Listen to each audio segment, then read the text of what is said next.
the challenge of the Yukon. On King! On you husky! The Wonder Dog King, swiftest and strongest of Eskimo lead dogs, blazes a trail through storm and snow for Sergeant Preston as he meets the challenge of the Yukon. Sergeant Preston was typical of the small band of Northwest Mounted Police who preserve law and order in the new Northwest country, where the greed for wealth and power led to frequent violence and bloodshed. But in spite of the odds against them, Sergeant Preston and his Wonder Dog King met that challenge, and justice ruled triumphant.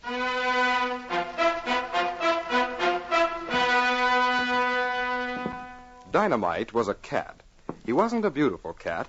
That is, he wasn't beautiful to anyone but old Tim Riley. To Tim, who had raised him from a kitten, Dynamite's many battle scars were medals of honor.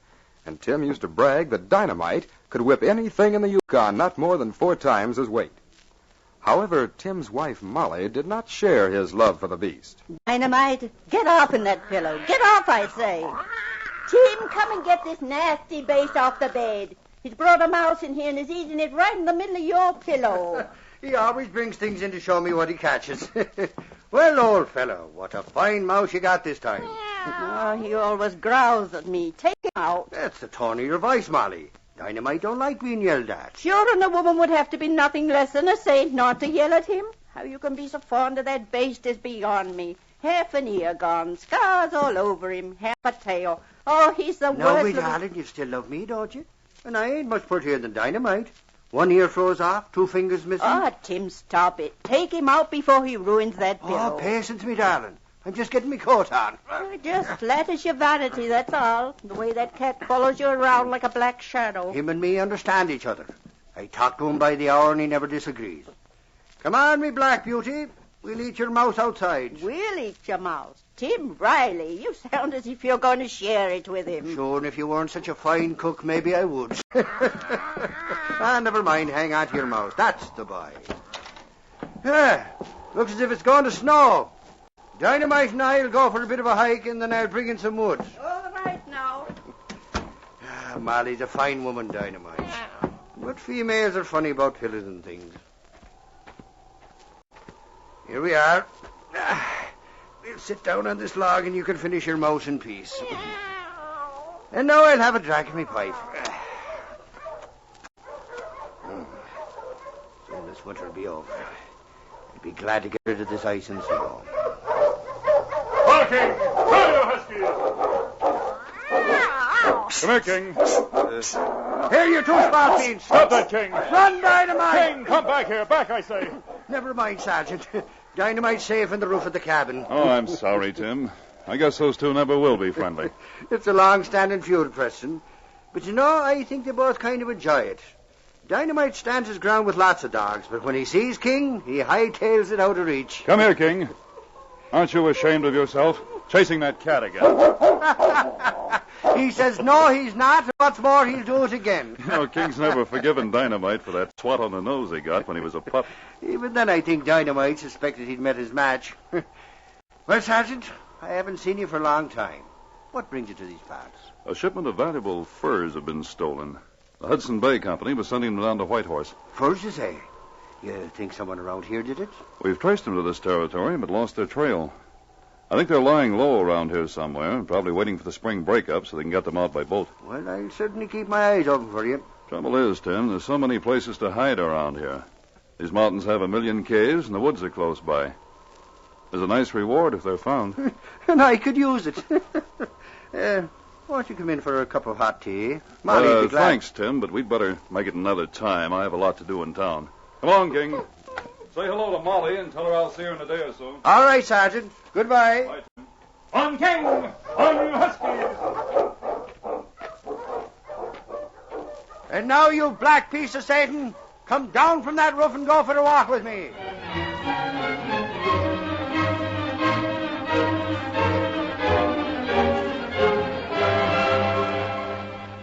Tim strolled along at the foot of a huge cliff that flanked the slope of a mountain.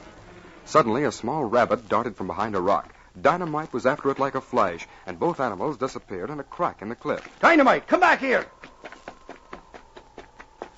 Dynamite, You winky demon, where'd you go? Making me squeeze through this narrow place. Well, I'll be... A cave. Who'd have thought it? Oh, there you are. So your quarry got away, did it? It served you...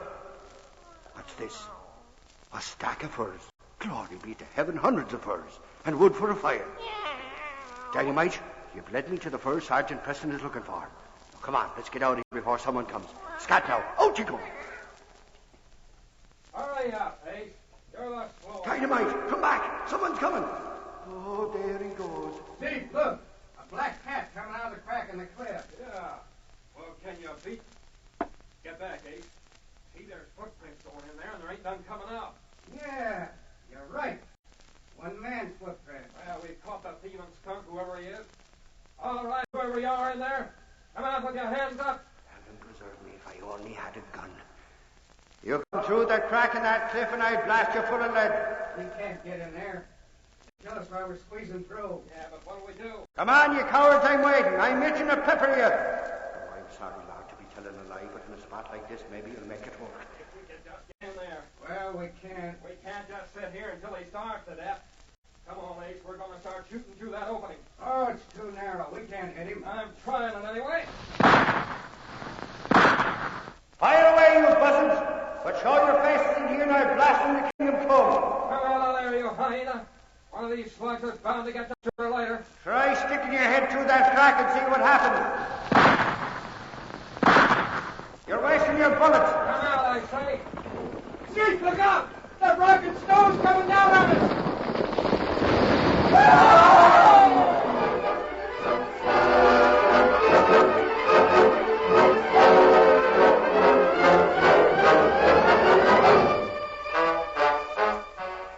Tons of rock and ice buried the two men who had started the avalanche with their gunfire. At last, the silence of the Northland settled over everything.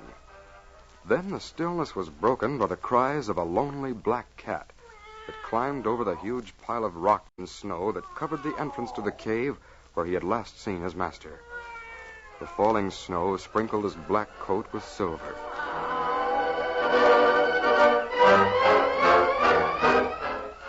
Sergeant Preston sat in his cabin in town with King at his feet. He yawned as he put down the book he was reading. Well, boy, almost 10 o'clock. Guess it's time we hit the hay. Well, who's calling at this hour? Down, boy. Be still. Sergeant Preston, it's Molly. Molly, come in. Something the matter? Oh, Sergeant, I hope you won't think I'm a silly old woman, but Tim went out and didn't come home. Sit down and warm yourself, Molly. Did you walk all the way into town alone? Yes, I couldn't stand it any longer. I got so worried. It ain't like him to do this. What time did he leave? Before supper. At first I got mad. I thought maybe he'd come into town and had a bit of a nip with his pals. But then I got scared. No one in town has seen him at all. Oh? They told me you were here, and I thought maybe you'd seen him. Why, I haven't seen him since late this afternoon. Did you notice which way he went when he left? I was getting supper. He went for a walk, but I don't know which way, and I have a feeling something has happened. Well, calm down, Molly. We'll be able to follow his tracks. Yeah, that's the trouble. I thought of that, but the snow has covered everything. Ah, that's right. It has been snowing hard. You better stay in town tonight, Molly, and we'll start the search for Tim first thing in the morning.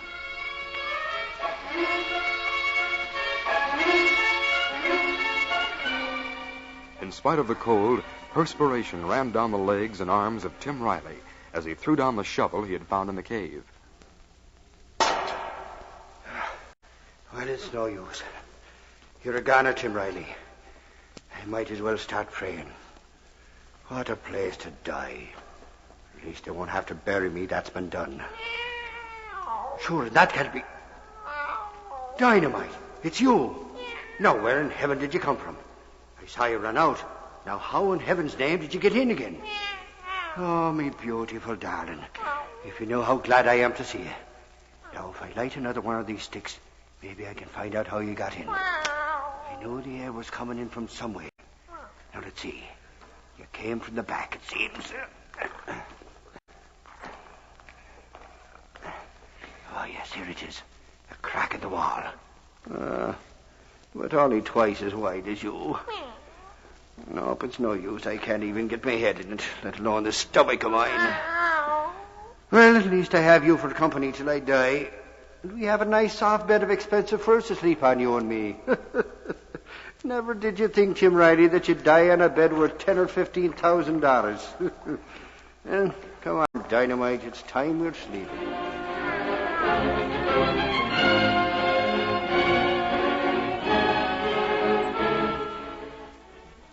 Dynamite! Dynamite, where are you? It must be morning by now. Here, Kitty! You've gone, deserted me. Or maybe you've gone back to Molly and she followed you to me. There you are. And what's that you're bringing? A rabbit! You brought me breakfast. So you can get out of the place. All right, give me the rabbit. Now, Dynamite, we've come to the place where it's not just admiring your catches that I'll be doing. Now I'm making them with you.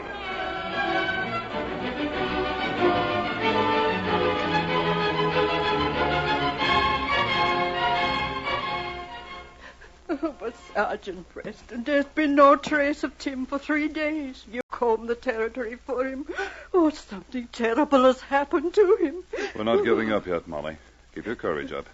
If he were dead, Dynamite would come home. Not that animal. He's probably sitting on Tim's grave somewhere, refusing to move.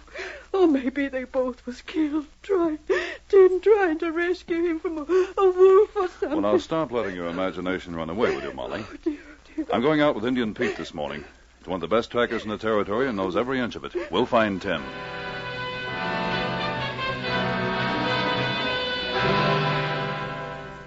Sergeant Preston and Indian Pete tramped through the snow near the mountain. King, running ahead, suddenly growled, then darted behind a rock, barking frantically.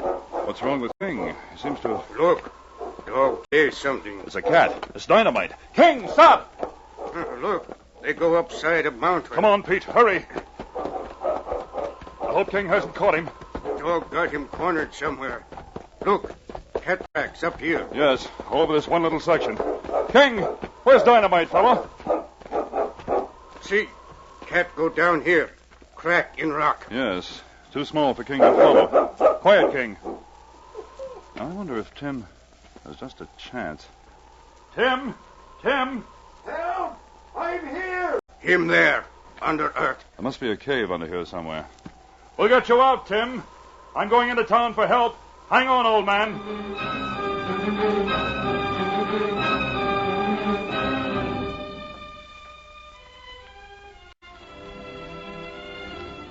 Tim rested comfortably in his cabin, talking to Sergeant Preston as Molly bustled happily about. It was that gunfire that started the avalanche and killed both of them.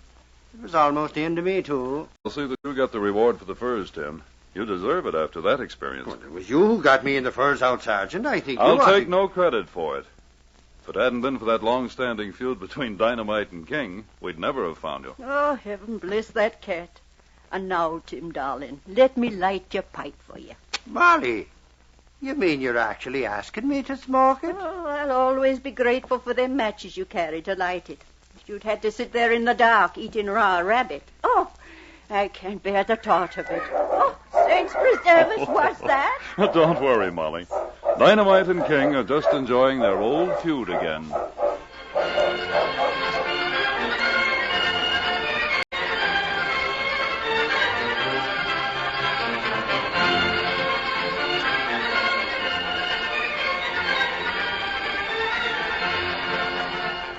These copyrighted dramas originate in the studios of WXYZ Detroit, and all characters, names, places, and incidents used are fictitious.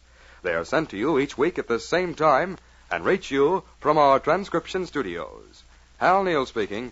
This is the Michigan Radio Network.